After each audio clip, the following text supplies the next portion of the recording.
ಅವ್ರು ಕೊಡೋದು 15-20 ಸಾವಿರ ಸಂಬಳ, ಸರ್ಕಾರ ಕೊಡೋದು 50-80 ಸಾವಿರ.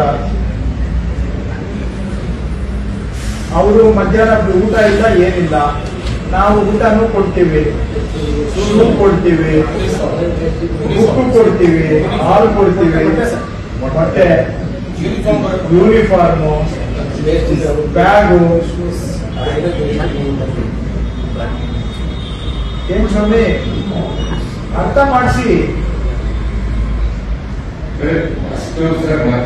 ಎಲ್ಲಿಂದ ಬರ್ತದೆ ದುಡ್ಡು? ನೀವು ಅನ್ಕೊಂಡಿದ್ದೀರಿ ಬಹುಶಃ ಸರ್ಕಾರದಲ್ಲಿ ಪ್ರಿಂಟಿಂಗ್ ಪ್ರೆಸ್ ಇದೆ ಅಂತ ಅಲ್ವಾ?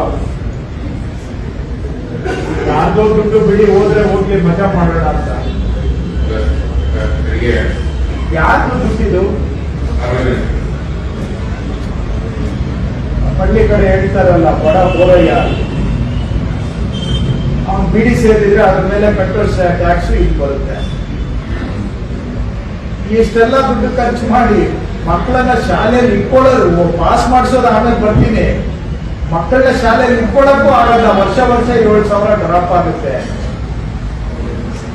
ಸರ್ಕಾರದಲ್ಲಿ 50% ನಿಮ್ ಒಂದೇ ಡಿಪಾರ್ಟ್ಮೆಂಟ್ ಇದೆ, ಹ್ಯೂಮನ್ ರಿಸೋರ್ಸ್ ಅಲ್ಲಿ. ಏನ್ ಹೇಳ್ತೀರಿ ಇದಕ್ಕೆ?